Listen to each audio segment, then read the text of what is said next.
ये बातें गुप्त रखी जाती है, लेकिन क्यों कह रहे हैं? हमारे विश्वास के लिए कह रहे हैं। तुम चाहे जितने पाप कर चुके हो भाई,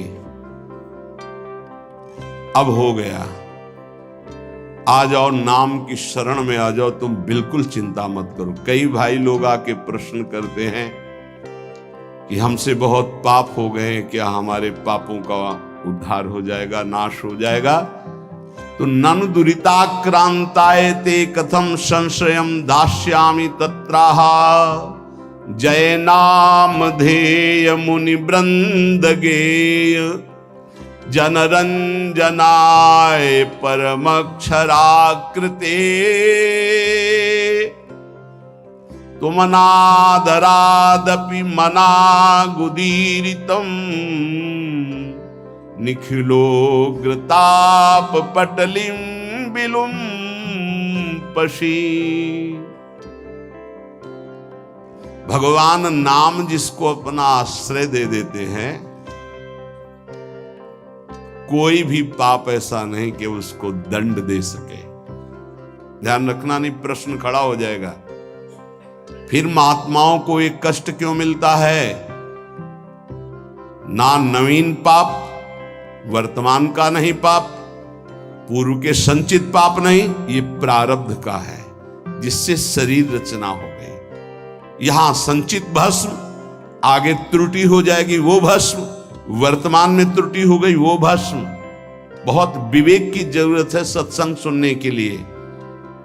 अगर आप नहीं सुनेंगे तो प्रश्न खड़ा हो जाएगा कि सर्व पाप नाशक नाम है, आप ऐसा कह रहे, तो फिर महात्मा जन क्यों भोगते हैं? ये पाप का फल वर्तमान का नहीं है, ये भूत का नहीं है, ये भविष्य में हो जाएगा तो भी उसका नहीं है। ये प्रारब्ध भोग है जो अनेक जन्मों के संचित कर्म गोदाम से निकालकर इस शरीर की रचना हो चुकी है। अब हम भजन कर रहे हैं, रचना पहले हो चुकी कि 25 वर्ष में ये होगा, 30 वर्ष में ये होगा, 45 वर्ष में ये होगा। मैं जिसको अपना आश्रय दे देता हूं, कौन? नाम। भगवान कह रहे नाम ये साक्षात सच्चिदानंदमय है। बड़े बड़े मुनिगण मेरा गायन करते हैं, मैं भक्तों के हृदय का अनुरंजन करने वाला हूं, मैं अक्षर रूप से अवतार लेता हूं। ध्यान रखिए, ये हमारे लिए भगवान का अवतार हमारे मुख में, हमारे मानस पटल में, हमारे हृदय में हो रहा। क्या? राधा। ये अक्षर अवतार है भगवान का। मैं अक्षरों की आकृति धारण करता हूं, जो मेरी शरण में आ जाता है मैं उसकी जय करा देता हूं। जिते विनायक शुभ अशुभ विघ्न करे नहीं कोई, विघ्न करे नहीं कोई, डरे कलिकाल कष्ट भय, हरे सकल संताप हरस हरिनाम जपत जय। पक्का ये सत्य है, ये वैभव संपन्न है, ये अकाल है।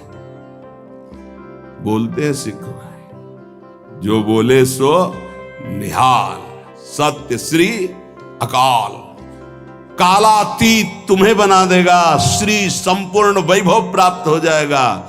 सत्य है, वैभव संपन्न है, कालातीत है, और जो इसको बोले तो निहाल हो जाए। कह रहे हैं उसकी जय हो जाती है। एक एक शब्द पकड़ो, हृदय आनंद में भर जाएगा। मैं अक्षर रूप धारण करता हूं, राधा राधा राधा। ये जो आपके मानस पटल पर राधा राधा, ये प्रियाजू ने अक्षर आकृति धारण करके आपके हृदय में पर्सनल अवतार लिया है। नाम भगवान कह, मेरा उत्कर्ष नामी से भी बढ़कर है। नामी ने तो एक अहिल्या जी का उद्धार किया, वर्णन आता है चरण स्पर्श करा के, और नाम जब स्पर्श किया तो करोड़ों अहिल्या परम पद में पहुंच गई, कौन जानता है। भगवान जब अवतार लेते हैं तो बड़े बड़े असुरों को मारते हैं, नाम जब अवतार लेता है तो ऐसे जिनको जानता भी नहीं कोई, कितने पापाचारी, और वो सब भगवत पद को प्राप्त हो गए। नाम का उत्कर्ष नामी से भी बढ़कर के है। यह उत्कर्ष केवल हम सबके कल्याण के लिए नाम भगवान धारण करते हैं। जो आदर पूर्वक नाम जप करता है उसकी तो बात ही क्या है। सादर सुमिरन जे नर कहें, गोपदीव भवसागर तरे। गाय के खुर के गड्ढे में जैसे जल भरा हो तो पार होने में क्या देर लगती है, ऐसे भव समुद्र पार हो जाता है जो सादर नाम जप करता है। लेकिन यहां कह रहे हैं यदि अनादर पूर्वक भी जपे, उपहास करने के लिए, संकेत, या देखें भाई क्या होता है नाम जप करने से, आदि आदि, बहुत ऊंची बात लिखी। लिंग देह पर्यंत समस्त भयंकर पाप समूहों का समूल नाश करके भगवदाकार वृत्ति प्रकट कर देता है नाम। लिंग देह नष्ट होने का मतलब अगला जन्म अब नहीं होगा, उसी से होता है जो सूक्ष्म शरीर कहते हैं। खत्म खेल। नाम नामाकार वृत्ति, ये बहुत बढ़िया चांस है। जो रोज ये आपको सत्संग मिल रहा है, आप पकड़ लीजिए, पकड़ लीजिए। अगर आप पकड़ लेंगे तो निहाल हो जाएंगे, इस बात को समझ लीजिए। न च नामाभाषः पापान्नेव दग्ध्वा निवर्तते अपितु स्वावाच्ये भक्तिं च प्रकाशयतीत्याह। नाम की तो बात जाने दो, नामाभासी तुम्हारे पापों का सर्वनाश कर देता है। जैसे आप पूरा नाम कहना चाहते थे राम, लेकिन रा उच्चारण किया, मां नहीं कह पाए और शरीर छूट गया तो आपको भगवत प्राप्ति हो जाएगी। पूरा नाम उच्चारण करना चाहते थे राधा, पर रा उच्चारण हुआ, धा नहीं कर पाए और शरीर छूट गया, आपको भगवत प्राप्ति हो जाएगी। यदा भासोप्यद्युन कवलित भवध्वांत विभवो दृशम तत्वाधानामपि दिशति भक्ति प्रणयनीम जनस्तस्योदात्तं जगति भगवन् नाम तरणे कृतीते निर्वुक्तुम का इहि महिमानं प्रभवति। यदि जिह्वा से निकल रहा है राधा राधा राधा, राम कृष्ण हरि, जो नाम बोले, ये पाप ही केवल भस्म नहीं कर देता, पाप प्रवृत्ति को भस्म करके विशुद्ध भक्ति को प्रकाशित करता है। ये बहुत पाप की जड़ है पाप प्रवृत्ति, दुर्वासना मम सदा परिकर्षण। ये बहुत ऊंची अवस्था तक जाती है, चिंगारी रूप भगवत साक्षात्कार तक बनी रहती। ध्यान रखना, भगवत साक्षात्कार जब होता है तब बात खत्म हो जाती। मम दर्शन फल परम अनुपा, जीव पाओ निज सहज स्वरूपा।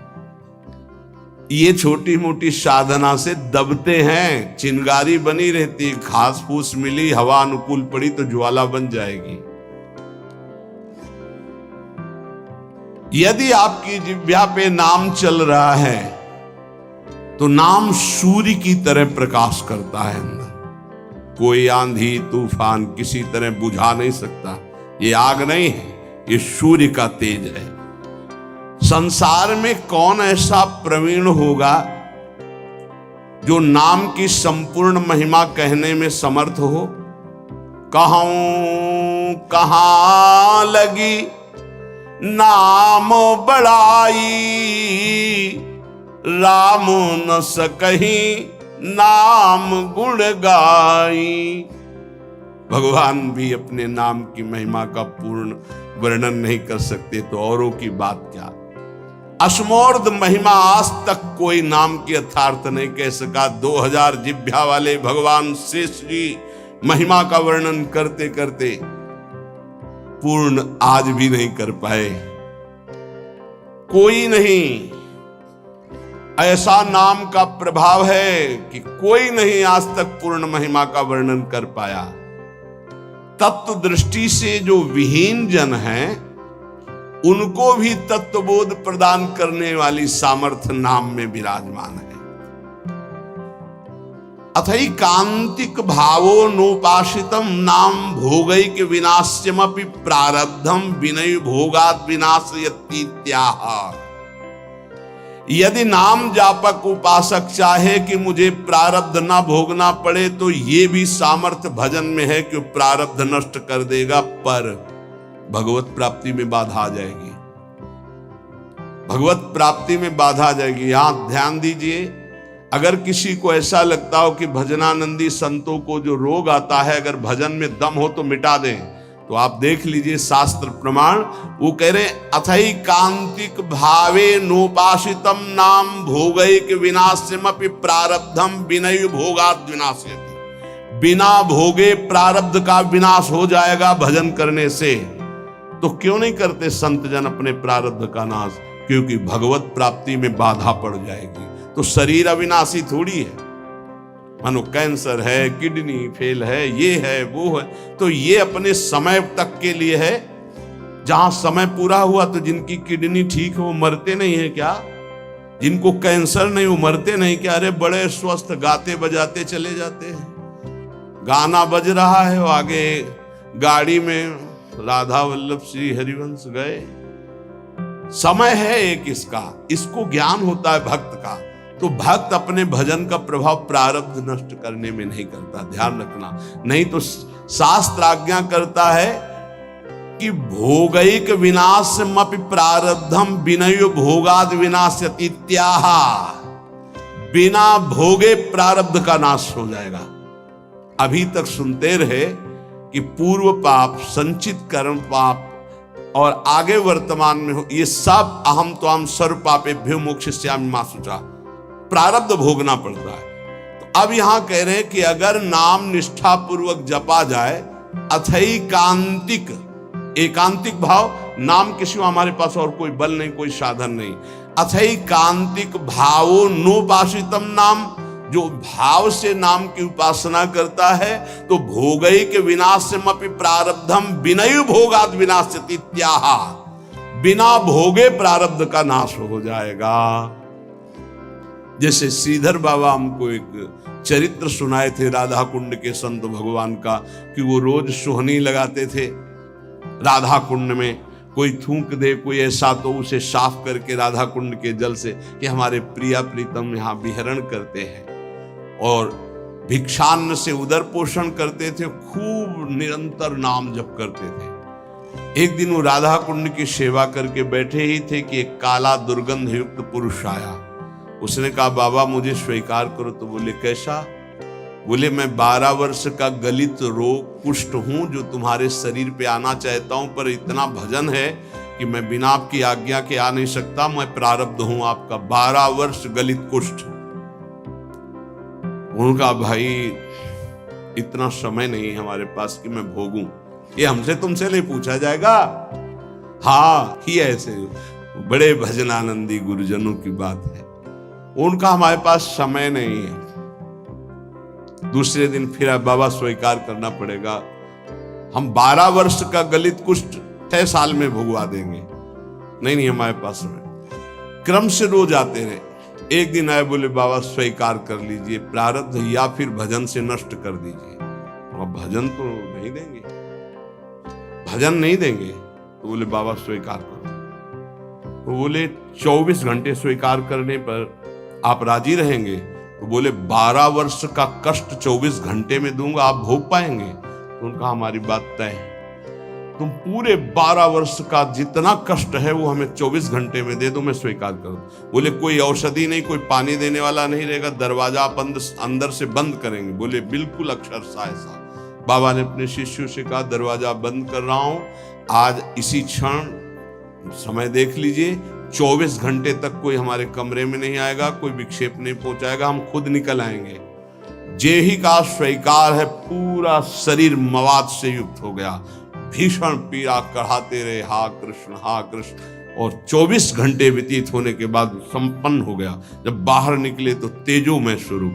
ये उन्होंने प्रारब्ध भोगा, ना कि भजन दिया।